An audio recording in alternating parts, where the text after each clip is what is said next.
नमस्कार विद्यार्थियों, आप सभी का आपके अपने YouTube चैनल RPC विद नवीन सैनी में स्वागत है। विद्यार्थियों, आज हमारे राजस्थान का स्थिति एवं विस्तार का पार्ट नंबर 2 है। ठीक है, राजस्थान का स्थिति एवं विस्तार पार्ट नंबर 2। तो इसमें अपन ने पहले पेन वगैरह चूज कर रखे हैं। ठीक है, तो राजस्थान का स्थिति एवं विस्तार पार्ट नंबर कौन सा है आपका? 2 है। स्थिति एवं विस्तार पार्ट नंबर 2। तो पार्ट नंबर 1 वीडियो अपलोडेड है, आप उसको जाके देख सकते हैं। ठीक है, अब पार्ट नंबर 2 में क्या आता है आपके? पार्ट नंबर 1 में क्या था, पहले वो बात। पार्ट नंबर 1 में अपन ने ग्लोब समझा था। ग्लोब में अपन ने अक्षांश देशांतर रेखाएं समझी, पृथ्वी का परिक्रमण और परिभ्रमण गतियों को समझा। अब आज हम समझेंगे कि राजस्थान का क्या कुछ है, राजस्थान का मामला कैसा है, वो चीज़ अपन देखेंगे। तो देखिए, अपन शुरू करते हैं। राजस्थान की पहली बात आकृति है, वो विषम कोणीय समचतुर्भुज ऐसी है। ठीक है ना, पतंगाकार आकृति है राजस्थान की। राजस्थान के एक अंतर्राष्ट्रीय सीमा भी लगती है। कौन सी सीमा लगती है? अंतर्राष्ट्रीय सीमा लगती है। और बाकी होती है आपकी अंतर्राज्यीय सीमा। ठीक है ना, अंतर्राज्यीय सीमा लगती है बाकी की तो, और एक है अंतर्राष्ट्रीय सीमा। अंतर्राष्ट्रीय सीमा है वो किसके साथ लगती है? पाकिस्तान के साथ लगती है। पाकिस्तान के साथ अंतर्राष्ट्रीय सीमा लगती है, जो कि आपको ये जो अंतर्राष्ट्रीय सीमा है वो रेड क्लिफ रेखा के नाम से जानी जाती है। रेड क्लिफ रेखा।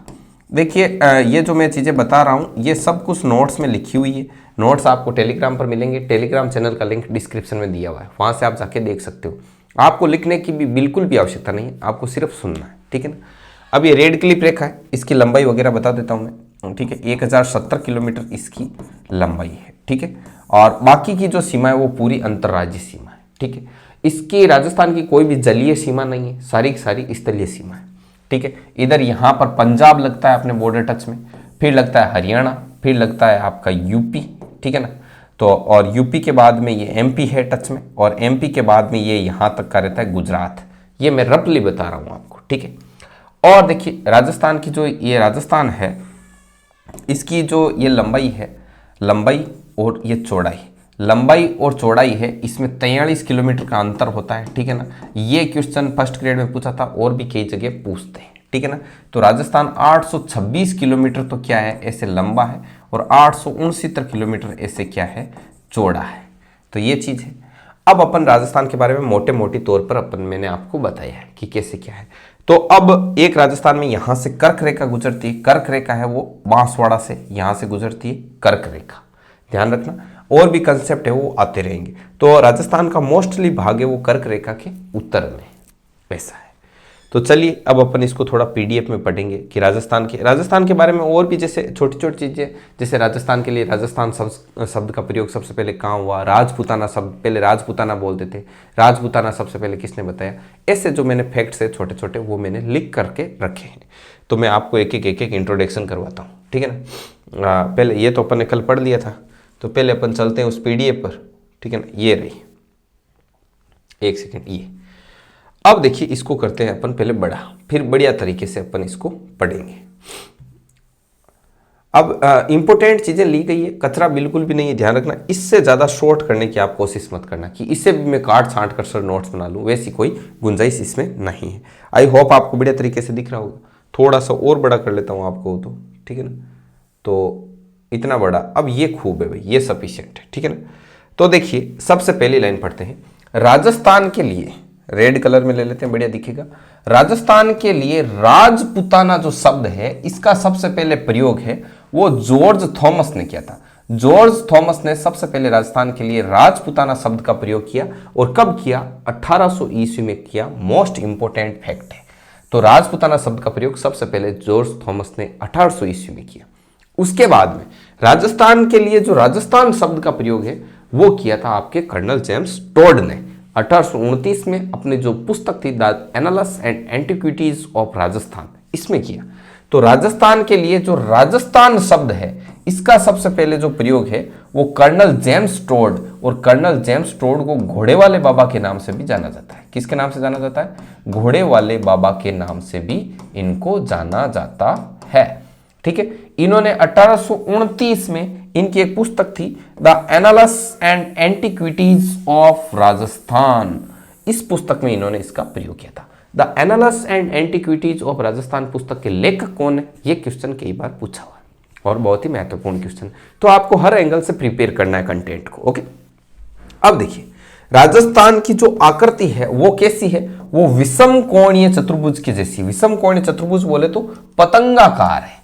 और ये बात किसने कही थी, ये बात कही थी टीएच हेंडले ने। ये वेरी इंपॉर्टेंट फैक्ट है। टीएच हेंडले ने बताया था कि राजस्थान की जो आकृति है वो विषम कोणीय चतुर्भुज है, अर्थात पतंगाकार है। तो चलिए यहां तक अपन ने पढ़ा। तो सारा डाटा मैंने ऐसे लिख के रखा। मैंने कहा अभी मैं पहले मैं बोलूं उसके बाद लिखूं तो डबल टाइम जाता है, टाइम कम से कम लगना चाहिए, ठीक है ना। तो उस हिसाब से अपन ने लिया है। चलिए यहां तक अपना पढ़ा हुआ है, यहां तक आ रहा है, ठीक है, हाँ यहां तक आ रहा है। अब देखिए, अब अपन इसके बारे में और बात करते हैं। ये मैं थोड़ा मिटा देता हूं, ऐसा अपने को मिटाना होगा हर जगह बार बार। अब देखिए आपसे पूछा जाएगा कि राजस्थान है वो भारत के कौन से हिस्से में है, राजस्थान है वो एशिया के कौन सी साइड में है, मतलब उत्तर पश्चिम दक्षिण पश्चिम, और राजस्थान है वो आपके कौन से गोलार्ध में आता है या पूरे विश्व के किस साइड में रहता है पूरे विश्व की दृष्टि से, तो वो आपको बताना है। तो देखो राजस्थान है वो भारत के तो उत्तर पश्चिम में आता है। जैसे भारत का ये मैप है, ठीक है, तो यहां पर रहता है आपका राजस्थान, तो ये किस साइड आ जाता है आपका उत्तर पश्चिम में। और एशिया के बारे में पूछते तो एशिया के आता है ये दक्षिण पश्चिम में। भारत के तो उत्तर पश्चिम में और एशिया के दक्षिण पश्चिम में। और पूरे विश्व के संदर्भ में देखा जाए, पूरे संसार का मैप लेके देखा जाए तो उत्तरी पूर्वी गोलार्ध में, कौन सा गोलार्ध, उत्तरी पूर्वी गोलार्ध, तो उत्तरी पूर्वी गोलार्ध में रहता है आपके विश्व की दृष्टि से। तो उसको याद करने के लिए, इन चीजों को याद करने के लिए मैंने एक ऐसा एक बना रखा है यहाँ पर। कैसे, क्या बनाया है, देखो ये मैंने लिखा है ईस्ट, इसको मैं अलग कलर से बता देता हूँ। ये ऐसे बना हुआ है, ठीक है ना, ये साउथ, ये इधर नॉर्थ, और ये इधर ऐसे मैंने बना लिया ग्राफ, ये ईस्ट और ये बना लिया वेस्ट। तो अब देखो उत्तरी, ये यहां पर क्या है, ये उत्तर पूर्व है, तो उत्तरी पूर्वी गोलार्ध विश्व में, उत्तर पश्चिम इंडिया में, और दक्षिण पश्चिमी भाग एशिया में। एशिया के दक्षिण पश्चिम में, इंडिया के उत्तर पश्चिम में, और पूरे विश्व के संदर्भ में उत्तरी पूर्वी गोलार्ध में राजस्थान स्थित है। राजस्थान है वो भारत का सबसे बड़ा राज्य है प्रेजेंट में क्षेत्रफल के मामले में। इसका क्षेत्रफल है 3,42,239 वर्ग किलोमीटर, और मील में पूछा जाता है, ये फेमस है, ऐसे याद रखना 132 140, तो 132 और 140 वर्ग मील इसका क्या है, क्षेत्रफल है। भारत के टोटल क्षेत्रफल का देखा जाए, भारत का टोटल क्षेत्रफल है उसके 10.41% हिस्सा है अपना राजस्थान। भारत का जो टोटल क्षेत्रफल है उसका 10.41%, 10.41% क्षेत्रफल है किसका, राजस्थान का। भारत के टोटल क्षेत्रफल का 10.41%। तो ये चीज है। अब अपन आगे बढ़ते हैं, इसके आगे का कंटेंट लेते हैं। ये अपना यहां पर कंप्लीट है ना, टोटल ये ले लिया, ये पेज अपन ने पढ़ लिया। ऐसा पेज आपको टेलीग्राम पर मिलेगा, टेलीग्राम चैनल का लिंक है वो डिस्क्रिप्शन में दे रखा है। अब अपन आगे बढ़ते हैं, ठीक है लाडलो, आगे बढ़ते हैं। अब देखिए राजस्थान कब हुआ, राजस्थान का क्या इतिहास है, उसके बारे में मैं आपको थोड़ा थोड़ा ऐसे बताऊंगा। और साइड में लिखने के लिए मैंने ये पूरा पूरा जगह रखूंगा मैं साइड में लिखने के लिए, उस तरफ में लिखूंगा खुद। ओके ओके, पेज को उधर रख दें, चलो इधर यहां तक आ रहा है, स्क्रीन में यहां तक आ रहा है, ठीक है। आप ऐसे पढ़ पा रहे हो नहीं पा रहे हो तो भी ऐसे कोई दिक्कत वाली बात नहीं है, मैं लिख दूंगा साइड में। अब देखो राजस्थान है ना 1 नवंबर 2000 को, कब, 1 नवंबर और 2000 को राजस्थान है वो भारत का सबसे बड़ा आपके राज्य बना। इससे पहले क्या था, पहले एमपी सबसे बड़ा था, फिर एमपी से क्या हो गया, छत्तीसगढ़ अलग हो गया। जैसे छत्तीसगढ़ अलग हुआ 1 नवंबर 2000 को, एमपी से छत्तीसगढ़ अलग हुआ, राजस्थान की रैंक आ गई क्षेत्रफल के मामले में फर्स्ट, ठीक है। और देखो राजस्थान के विभिन्न प्रदेशों के प्राचीन नाम क्या है वो यहां पर स्पेशली लिखे गए हैं। तो मैं आपको बताता हूं कि ये प्राचीन नाम क्या क्या है, इनके बारे में अपन डिस्कस करते हैं। देखिए बेराट, बेराट कहते हैं जयपुर के आसपास का एरिया है उसको बोलते हैं बेराट। आपको दिखाई दे रहा होगा स्क्रीन पर, है ना। तो बेराट है वो बोलते हैं जयपुर के आसपास के एरिया को। तो मैं इसको यहां पर बार बार लिखूंगा ताकि 2-2 3-3 बार बोलूं तो आपके फिट हो जाए। बेराट है वो जयपुर के आसपास के एरिया को बोलते हैं। योधेई, योधेई बोलते हैं गंगानगर के आसपास का जो क्षेत्र है उसको बोलते हैं योधेई। किसको बोलते हैं, गंगानगर के आसपास का जो क्षेत्र है वो कहलाएगा योधेई। ठीक है। इसके अलावा आपने सुना होगा चौहानों, वही शाकंभरी माता थी उनके, सांबर के चौहान, शाकंभरी माता। तो शाकंभरी जो एरिया है वो कहलाता है जयपुर और उसके आसपास का एरिया ही आता है आपके। तो भाई जयपुर का भी तो एरिया काफी विस्तृत है, तो जयपुर के और ये सांबर झील के आसपास वाला एरिया है उसको बोलते थे, सांबर के आसपास का एरिया ये शाकंभरी कहलाता था। ठीक है। आई छत्रपुर बोलते थे नागौर को। यहां पर मैं पूरी जितनी भी वोकेबलरी है उससे मैं परिचित कराऊंगा आपको। आई छत्रपुर बोलते थे नागौर को, नागौर। ये चीज सारी लिखने की जरूरत नहीं है, आप एक एक बार सुनिए, मैं बोल रहा हूं, आप बढ़िया कानों में लीड लगा के और बढ़िया तरीके से सुनिए। आई छत्रपुर बोलते थे नागौर को। इसके अलावा और पढ़ते हैं अपन इसके बारे में, ये मैं हटा देता हूं, एक एक बार लिखूंगा, लिखने के साथ साथ बोलूंगा भी और आप इसको देखते और सुनते रहना। और देखिए चंद्रावती है सिरोही के आसपास का एरिया। चंद्रावती बोले तो सिरोही के आसपास का एरिया।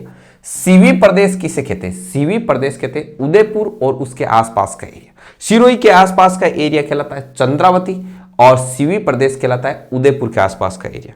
नगरी कहते हैं चित्तौड़ को। चित्तौड़ को क्या कहते हैं? नगरी।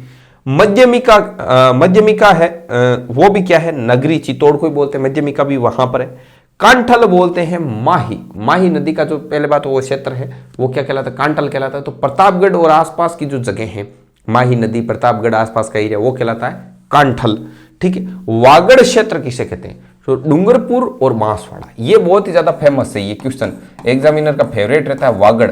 तो वागड़ कहते हैं आपका जो ये डूंगरपुर बांसवाड़ा वाला एरिया ना, डूंगरपुर व बांसवाड़ा।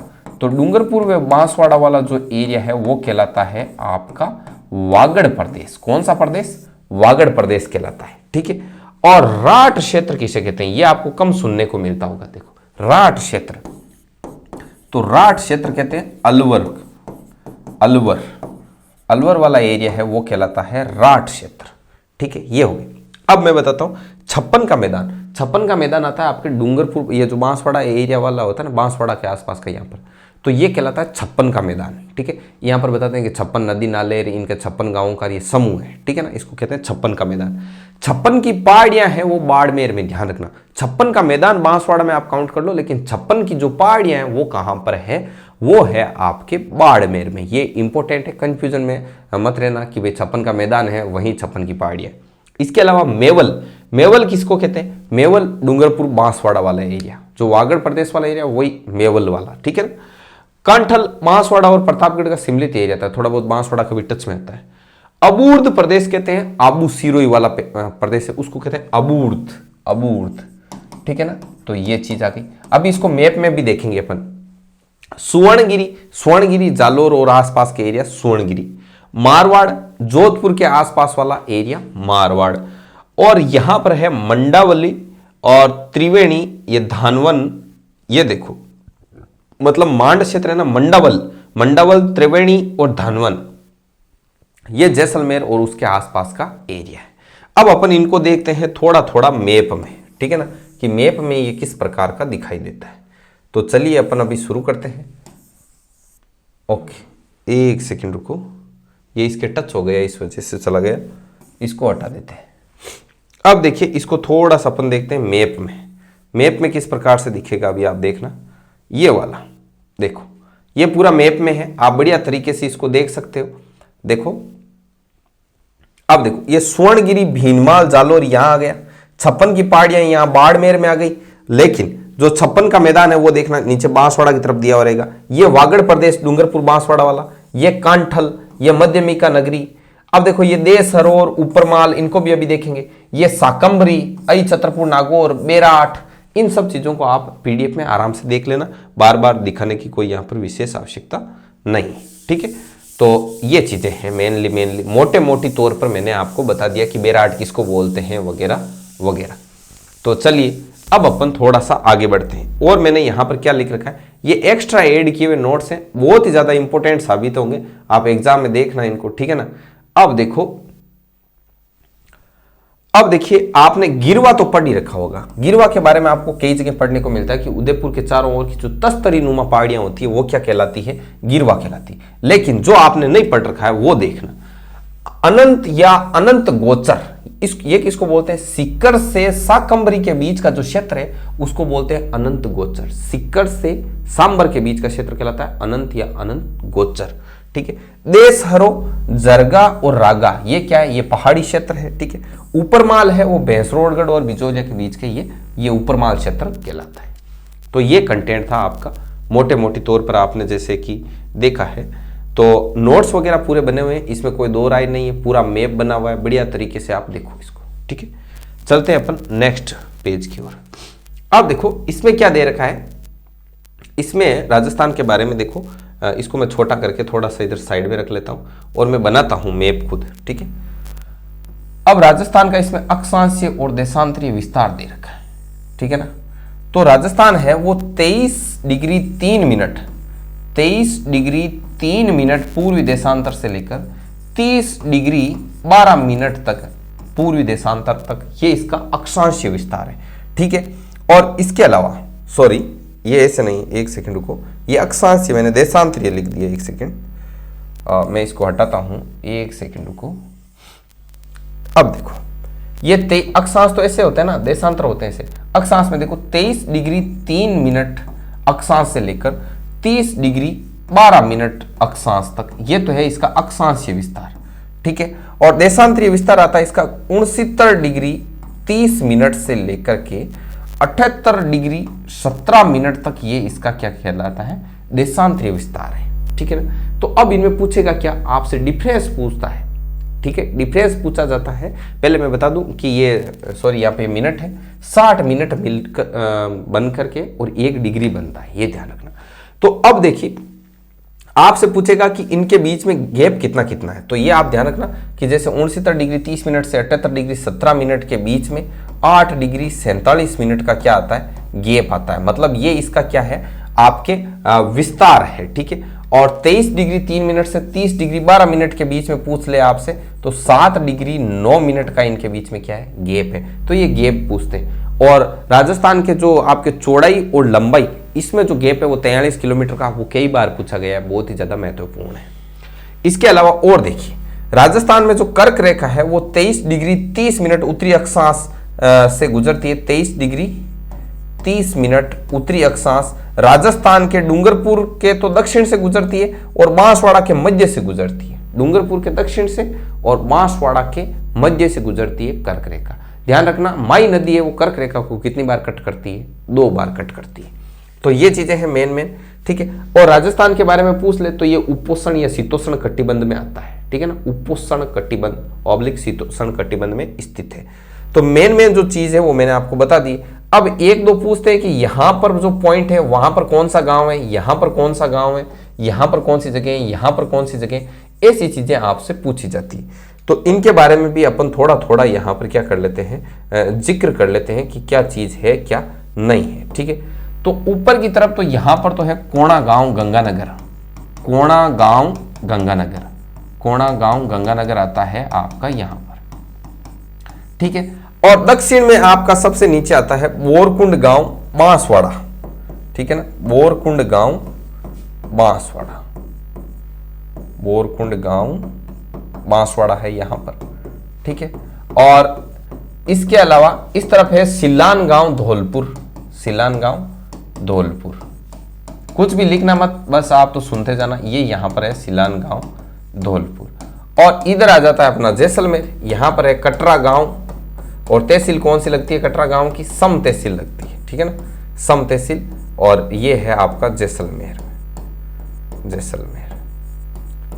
चलिए, तो ये चीज है मोटे मोटी तौर पर, बढ़िया तरीके से समझ में आ रही। तो चलिए अब अपन आगे बढ़ते हैं। थोड़ा सा इसमें जो दे रखा है डिटेल, इसको भी एक बार अपन ने जो नोट्स में लिख रखी है उसको भी अपन देख लेते हैं।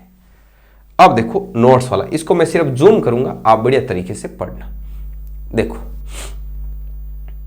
एक सेकंड यहां पर रोकते हैं। देखो राजस्थान का जो अक्षांशीय विस्तार है वो 23 डिग्री 3 मिनट से 30 डिग्री 12 मिनट है। इसमें 7 डिग्री 9 मिनट का अक्षांशीय विस्तार होता है। यह देशांतरीय विस्तार नहीं, अक्षांशीय विस्तार है। और राजस्थान का देशांतरीय विस्तार है वो 69 डिग्री 30 मिनट से 78 डिग्री 17 मिनट है पूर्वी देशांतर, और इसमें 8 डिग्री 47 मिनट का जो गैप है, ये गैप इंपॉर्टेंट है, ध्यान रखना। ठीक है ना, और कर्क रेखा राजस्थान में 23 डिग्री 30 मिनट उत्तरी अक्षांश से राजस्थान के डूंगरपुर के तो दक्षिण से गुजरती है और बांसवाड़ा के मध्य से गुजरती है। और राजस्थान में जो कर्क रेखा की जो लंबाई है वो 26 किलोमीटर है। ये बहुत ही ज्यादा महत्वपूर्ण डाटा है। जो राजस्थान में जो कर्क रेखा की लंबाई है वो कितनी है, 26 किलोमीटर है। इसको वेरी वेरी इंपॉर्टेंट लगा के अलग से ध्यान, कितनी, 26 किलोमीटर। अब देखो राजस्थान में उपोष्ण और शीतोष्ण कटिबंध में स्थित है। ये तो मैं अपन कल ग्लोब पढ़ाया तब मैंने बताया था ना आपको कि जैसे पहले उष्ण रहता है और इधर ध्रुवों की तरफ शीत है, तो बीच में क्या हो गया, उपोष्ण या शीतोष्ण, उस कटिबंध में स्थित है। ठीक है, और बढ़िए आगे, ये पूरा पूरा यहाँ पर क्या बनाया हुआ है, मैप बनाया हुआ है। तो इस मैप के माध्यम से भी आप बहुत सारी चीजें देख सकते हो। कैसे देख सकते हो, तो देखिए अभी देखते हैं अपन, आपको पता लगेगा। इस मतलब नोट्स एकदम बढ़िया तरीके से आप जो पीडीएफ डाली हुई है उसका प्रिंट भी ले सकते हो बढ़िया तरीके से, और पास में रख के बाद में भी वीडियो देख सकते हो। देखो उत्तर से दक्षिण तथा पूर्व से पश्चिम के बीच का अंतर है 43 किलोमीटर। ये किसकी बात कर रहा है कि ये टोटल देखो 869 किलोमीटर लंबा है, ये ऐसे 826 किलोमीटर लंबा है। तो इसकी जो लंबाई और चौड़ाई में जो गैप है वो कितने किलोमीटर का है, 43 किलोमीटर का है। नीचे की तरफ देखो 23 डिग्री 03 मिनट, 23 डिग्री 3 मिनट है, जो कि यहाँ पर बोरकुंड गांव कुशलगढ़ बांसवाड़ा ये गांव है यहाँ पर, और यहाँ पर है कोणा गांव गंगानगर, ये सीमा है, उत्तरी और दक्षिणी सीमा। इधर है ये सिलावट गांव जिसे सिलाना गांव कहते हैं, राजा खेड़ा धौलपुर, और इस तरफ है कटरा गांव सम तहसील जैसलमेर। यहाँ पर 69 डिग्री 30 मिनट पूर्वी देशांतर से लेकर के 78 डिग्री 17 मिनट पूर्वी देशांतर तक है, और इस तरफ 23 डिग्री 3 मिनट से लेकर 30 डिग्री 12 मिनट तक है। ये इसका फैलाव है। ठीक है, और ये जो कर्क रेखा गुजरती है वो 23 डिग्री 30 मिनट, मतलब 23 डिग्री, और ये आधा दे रखा है ऐसे, क्योंकि 23 डिग्री और आगे ये 30 डिग्री दे रखा है ना, मतलब इसका मतलब होता है 0.30 का मतलब ये एक हो जाएगा कंप्लीट, तो हाफ लिख रखा है, ऐसे ध्यान रखना, 23 डिग्री 30 मिनट। ओके, तो ये पूरा प्रचार प्रसार है इसका। अब आगे बढ़ते हैं, और क्या क्या चीजें हैं। देखो राजस्थान की कुल सीमा के बारे में बता रखा है, तो इसके बारे में पहले थोड़ा थोड़ा मैं बता ही देता हूं आपको कि क्या लिख रखा है इसमें। ठीक है, देखो जैसे ये राजस्थान है, ठीक है, ऐसे राजस्थान, यहां तक तो कैमरे की आ रहा होगा, पूरा कैमरे में आ रहा है ना, आई होप आ रहा है। अब देखो ये जैसे राजस्थान है, यहां से जैसे सीमा शुरू होके यहां तक, ये रेड क्लिप रेखा है, रेड क्लिप रेखा है। देखो राजस्थान की टोटल जो स्थलीय सीमा है ना, टोटल स्थलीय सीमा है आपकी 5920 किलोमीटर। कितनी है, 5920 किलोमीटर। इसमें जो अंतर्राष्ट्रीय सीमा है, जो रेड क्लिप रेखा वाली जो लगती है अंतर्राष्ट्रीय सीमा, वो लगती है आपकी 1070 किलोमीटर। कितनी लगती है, 1070 किलोमीटर। बाकी जो अंतरराज्यीय सीमा रहती है, अंतरराज्यीय सीमा वो है आपकी 4850 किलोमीटर। ये है आपकी अंतरराज्यीय सीमा, मतलब ये यहां से यहां तक की है 1070 किलोमीटर, और बाकी की जो बची हुई है वो है 4850 किलोमीटर।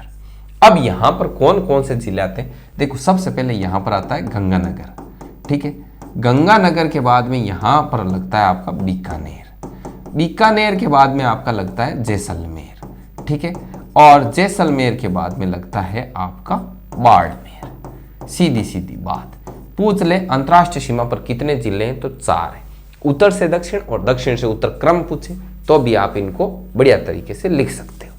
अब देखिए, अब आपसे पूछेगा कि कौन सा जो जिला मुख्यालय है वो अंतर्राष्ट्रीय सीमा पर सबसे नजदीक है, तो सबसे नजदीक है गंगानगर। गंगानगर का जो जिला मुख्यालय है वो पाकिस्तान की सीमा के सबसे नजदीक है।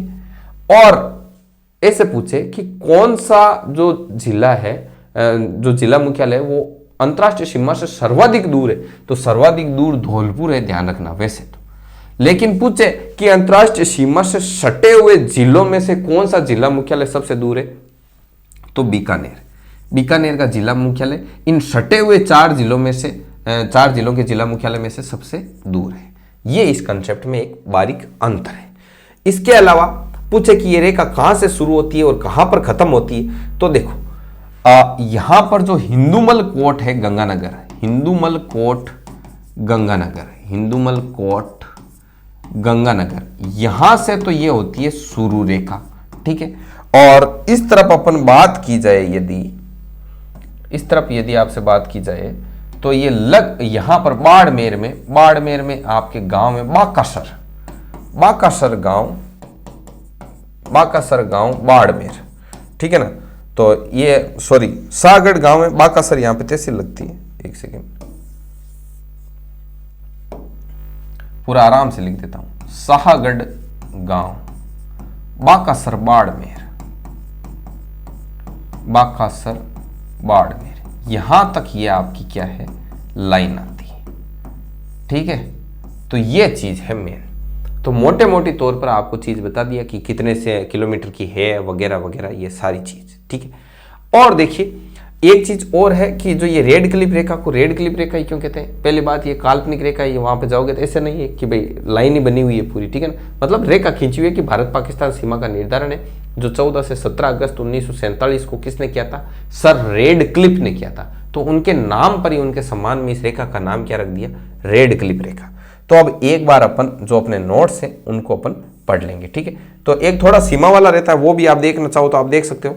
जैसे देखो सबसे ज्यादा जो सीमा है, ये जो अंतर्राष्ट्रीय सीमा से सटे हुए जिले हैं ना, उनमें किसकी सीमा कितनी लगती है। तो सर्वाधिक सीमा लगती है जैसलमेर की 464 किलोमीटर, ठीक है। बाड़मेर की लगती है 210 किलोमीटर। बाड़मेर की कितनी लगती है, 210 किलोमीटर है, सॉरी 228 किलोमीटर है, 228 किलोमीटर। गंगानगर की है 210 किलोमीटर। और इसके अलावा जो सबसे कम लगती है बीकानेर की 168 किलोमीटर, 168 किलोमीटर।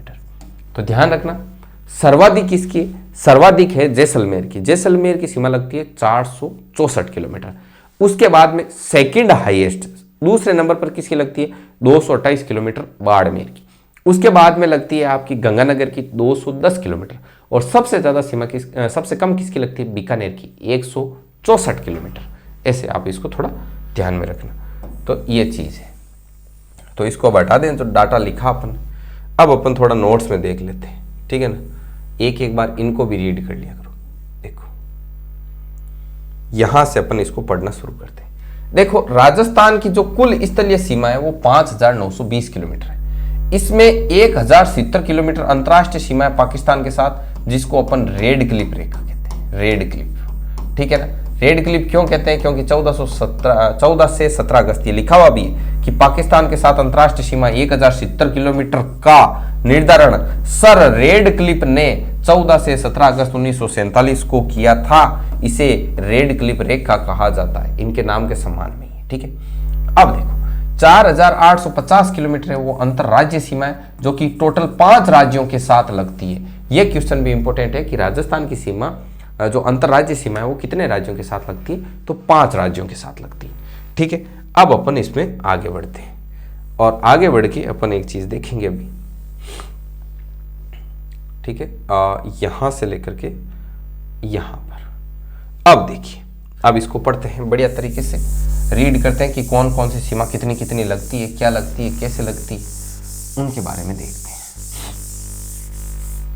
देखो यहां से शुरू है, जैसे ये रेखा, तो हिंदूमल कोट गंगानगर से शुरू है और खत्म कहां पर है, यहां पर साहगढ़ गांव बाकासर बाड़मेर, यहां खत्म है। तो देखो सर्वाधिक जैसलमेर की लगती है 464 किलोमीटर सर्वाधिक। उसके बाद में बाड़मेर की है 228 किलोमीटर। उसके बाद में बीकानेर की है 168 किलोमीटर, जो कि सबसे कम है। और उसके बाद गंगानगर की है 210 किलोमीटर।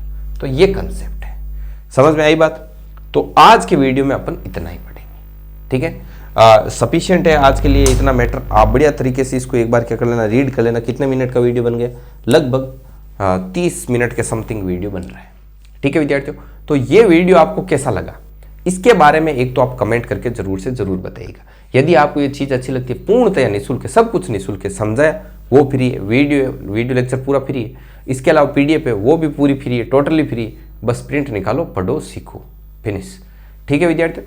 तो इसके बारे में आप कमेंट करके जरूर से जरूर बताना। और आपका कोई अन्य सुझाव हो तो वो भी आप जरूर से जरूर दीजिएगा, ताकि हम अपने जो कार्य है, जो आपका फीडबैक है, वो हमें और भी बेहतर तरीके से कार्य करने के लिए प्रेरित करता है। तो आपके कमेंट का हार्दिक स्वागत है विद्यार्थियों।